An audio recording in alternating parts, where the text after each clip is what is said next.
It began with a surprise that spread quietly at first, an article, a few academic discussions, and then almost suddenly, millions of Canadians started talking about it.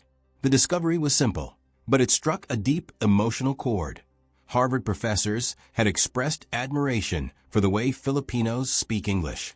Not for their grammar, not for their vocabulary, but for something much more powerful, the warmth and emotional connection that came through every word. Canadians, known for their politeness and kindness, found themselves captivated by this unexpected praise. But what made Filipino English so special that even Ivy League linguists took notice? Language has always been more than words. It's emotion, tone, rhythm, and heart.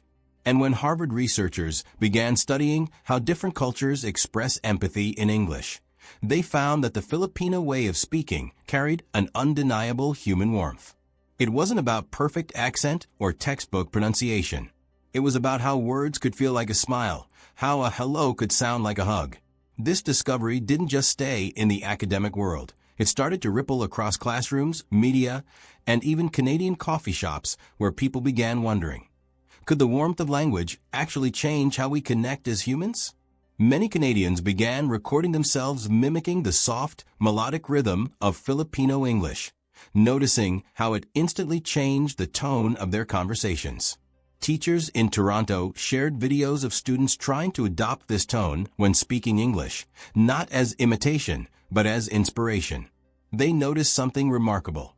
Conversations became friendlier, laughter flowed easier, and barriers between people seemed to fade.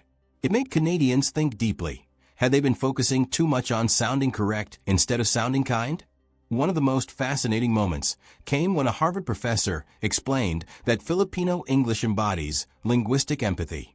He said that when a Filipino speaks, the language isn't used to dominate or impress. It's used to connect.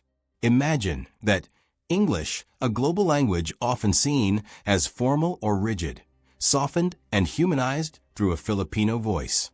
Canadians, known for their humility and friendliness, felt a kind of kinship in that philosophy. After all, they too valued warmth and politeness in communication. So why did this revelation feel so new and so powerful? What if warmth in communication could actually make us smarter as listeners, more compassionate as people? What if how we speak could build bridges where debates and policies fail? Think about your last conversation. Did you focus on being right or being kind? Drop your thoughts in the comment section below. Do you believe tone can change the meaning of words, even when the words are exactly the same? Soon, Canadian media picked up the story. Morning shows invited linguists and educators to talk about it. Interviews with Harvard professors went viral. A segment on CBC titled "The Heart in the Voice" explored how Filipino English was becoming a global model for emotionally intelligent communication. Viewers flooded social media with their reactions. Some said it made them realize how mechanical modern conversations had become. Others shared that they grew up in Filipino households and finally felt proud to hear their way of speaking celebrated on an academic stage. Pride, curiosity, and a bit of national reflection blended into a conversation that no one expected. One Canadian student named Emily shared a video saying, "When I tried speaking with a Filipino tone, people said I sounded more caring without me even realizing it." That video reached 500,000 views in a week. Canadians started asking, could learning warmth from Filipino English make Canada an even friendlier nation? Imagine if communication classes began teaching not just clarity, but kindness. What kind of society would that create? The story behind Harvard's admiration began years earlier when linguistics researchers analyzed how English evolved across Asia. Filipino English stood out because it had adapted English words but kept the soul of Filipino culture: hospitality, respect, and heart. The result was English that didn't just communicate information, but emotion. Every thank you carried sincerity. Every sorry felt genuine. It wasn't just about language. It was about humanity expressed through speech. When Canadians learned this, many felt inspired. English was also their shared tongue, but now they were seeing it through new eyes. Teachers began including examples of Filipino English in classrooms to show students how language could carry culture. Immigrants and native Canadians alike found a new common ground: appreciation for warmth. What do you think would happen if schools everywhere taught not just grammar and pronunciation, but empathy through speech? Would it make the world more peaceful? Let me know what you think down in the comments. As the story spread, something beautiful happened. Filipino Canadians felt seen. For decades, many had adjusted their accents to fit in. But now, the very way they spoke was being praised by Harvard professors as one of the most emotionally intelligent forms of English in the world. It flipped the script entirely. Instead of hiding their accent, many began embracing it. They realized that their tone was not a flaw, it was a feature, a gift that carried their culture's heart across borders. One viral quote from a Harvard linguist summed it up perfectly. Filipino English sounds like a conversation between friends, even when strangers speak it. Canadians resonated deeply with that line. In a world growing colder through digital distance, they saw in Filipino communication a warmth that could rehumanize everyday talk. So Canadians started asking, are we listening enough? Are we speaking to understand or just to respond? If you're enjoying this story so far, make sure to like this video and subscribe for more stories that uncover the beauty in the world's hidden connections. And before you scroll, share this with someone who loves language or works in communication. They might see English in a way they never have before. The next wave came when Canadian universities began inviting Filipino linguists to speak at seminars. A lecture at McGill University drew hundreds of students eager to understand what made Filipino English different. The professor from Harvard explained that Filipinos tend to use inclusive pronouns and softer intonation patterns, creating an instinctive sense of togetherness. In other words, their grammar carried empathy. Canadians began to ask, what if empathy could be taught linguistically? Could we train compassion through sound? The discussion moved beyond language and into identity.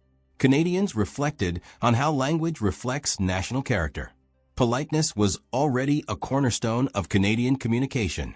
But warmth? That was something deeper. Warmth made you feel not just respected, but loved. Filipinos had mastered that balance. You can feel the smile even when you don't see the face, said one Toronto journalist after interviewing several Filipino immigrants. And that line stayed with many viewers long after the show ended. What about you? When someone speaks to you with warmth, do you notice it? Does it change how you respond? Share your answer below. I'd love to know how much you think tone affects trust between people. Soon, Canadian brands even started incorporating Filipino English nuances in advertising, seeking that emotional pull.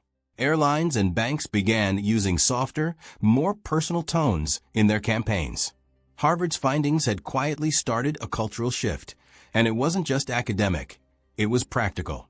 The admiration of a professor had turned into a wave of human connection spanning thousands of miles.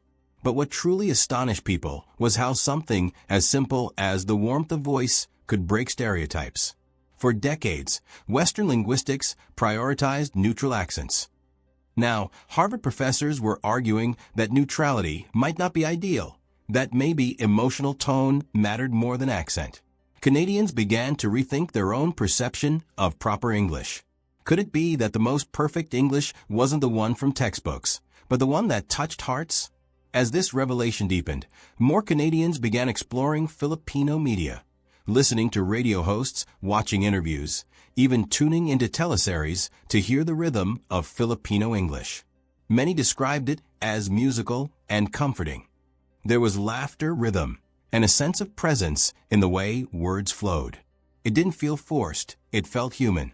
Canadians, known for their soft politeness, began to merge that with Filipino-style empathy, creating a unique blend of their own. And yet, as this cultural bridge formed, another question began to rise. Could this warmth survive in an increasingly digital age, where tone is lost in text and emojis try to fill the gap? If our communication becomes entirely virtual, can we still carry warmth through words alone?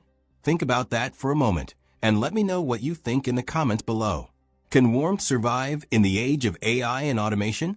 The rise of digital communication made people wonder if something precious was slipping away. The way we talk to each other online often feels colder, sharper, more rushed. But when Canadians began paying attention to Filipino English, they noticed that warmth wasn't just a sound, it was a choice. Even in messages, Filipinos often add kind words like "pa," "thank you so much," "take care," or "God bless," turning casual exchanges into moments of care. That realization struck home for millions who felt that modern conversations had lost their gentleness. It wasn't about accent, it was about intention. Could the digital world learn kindness from Filipino communication? When Harvard linguists studied online interactions, they noticed something remarkable. Filipino users showed higher levels of emotional tone preservation in digital spaces. That means they wrote in ways that still carried kindness, adding emojis not just for fun, but for emotional accuracy, using polite forms even in English, and always considering how the other person might feel. Canadians, who also valued civility online, began experimenting with this approach. Suddenly, comment sections on certain platforms felt less like battlefields and more like coffee shop chats. And it all began because a few Harvard professors noticed the heart hidden in Filipino English. One of the most powerful outcomes of this discovery was how it made people rethink what it means to be fluent. For years, fluency was measured by accuracy, grammar, pronunciation, and vocabulary. But Harvard's research suggested that maybe fluency also includes emotional connection. Being fluent in English might not just mean you can be understood, but that you can make someone feel understood. Canadians resonated deeply with that. After all, they too valued listening as much as speaking. Could emotional fluency be the new frontier of communication? It's fascinating to think about how something so academic transformed into something so personal. People began sharing stories of how they changed their speaking tone at work or with family after hearing about the study. A nurse in Vancouver said that when she tried using a softer tone inspired by Filipino English, her patients became more open and trusting. A teacher in Ottawa noticed her students smiled more when she added warmth to her instructions. Words didn't just deliver information, they delivered comfort. Isn't it amazing how small changes in tone can change the energy of an entire room? What about you? Have you ever noticed someone's tone change the way you felt about what they were saying? Have you ever been comforted not by the words, but by how someone said them? Drop your answer in the comments below. I'd love to know how you personally experience warmth through language. As more Canadians explored Filipino communication, they found that it reflected something much bigger. The Filipino spirit of pakikipagapwa, or shared humanity. It's a cultural value that means treating others not as strangers, but as fellow human beings with feelings and dignity. That value seeps into the language, making even business conversations sound friendly, patient, and kind. When Canadians heard that, many felt it mirrored their own ideals of empathy and fairness. It created a beautiful connection between two distant cultures that had more in common than they ever realized. Soon, Canadian media began to tell stories of Filipino immigrants in a new light, not just as hardworking professionals, but as cultural teachers who brought warmth into Canada's social fabric. A popular talk show featured a segment titled Voices That Feel Like Home, where both Canadians and Filipinos shared their experiences of cross-cultural communication. One woman said, "When my Filipino coworker says good morning, I actually feel it." That line captured exactly what Harvard researchers had been trying to describe all along. If you're enjoying this journey so far, make sure to like this video and subscribe for more powerful true stories that remind us of the beauty of human connection. And if this story touches your heart, share it with a friend who loves language or culture. They might never hear English the same way again. The admiration didn't stop with Harvard. Soon, linguists from Stanford and Cambridge joined the conversation, confirming similar findings about the emotional resonance of Filipino English. They described it as a blend of global English structure and local soul. Meanwhile, Canadians began incorporating this idea into language education and corporate communication training. Some companies even hired Filipino trainers to teach customer service teams how to speak with heart. The results were immediate. Customers reported feeling more cared for, even in routine interactions. Harvard's research had sparked not just a discussion, but a quiet revolution in empathy. This transformation made many Canadians reflect on their own communication habits. They began to see politeness not as the end goal, but as a doorway to warmth. Politeness could follow rules. Warmth broke them with compassion. It was about caring more for connection than for perfection.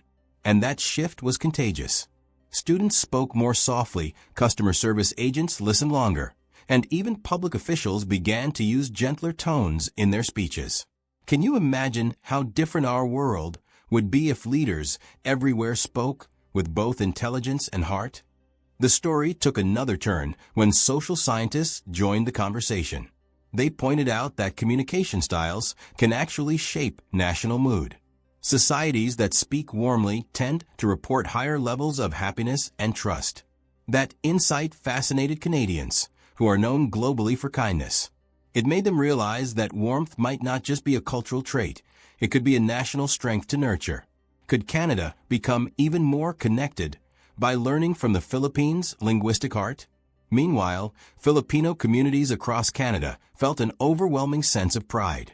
Many had grown up being teased for their accent, but now that same accent was being studied and celebrated at Harvard. One Filipino-Canadian nurse in Calgary said, "I used to feel self-conscious about how I spoke, but now I see it's my strength." Those words resonated across social media, inspiring thousands of comments from people who felt the same way. Canadians applauded, realizing how beauty often hides in what we overlook. Think about that. How often do we try to erase what makes us unique, just to sound like everyone else? What if the very thing we're changing is the thing that makes our communication special? Drop your thoughts below. I'd love to hear your take on this. Do you think authenticity is more powerful than perfection?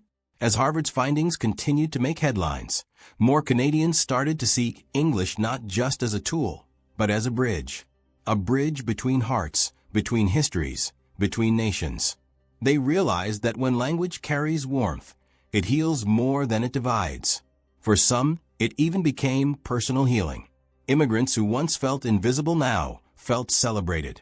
Canadians who once felt isolated by formality began to rediscover friendliness in everyday talk. A simple academic study had opened a portal to something deeply human. A particularly touching moment happened during an international symposium held in Vancouver. A Harvard professor told the crowd, "When Filipinos speak English, they remind us that communication is not about being understood. It's about making others feel understood." The room went silent and then erupted in applause. That sentence summarized everything: the science, the culture, the heart.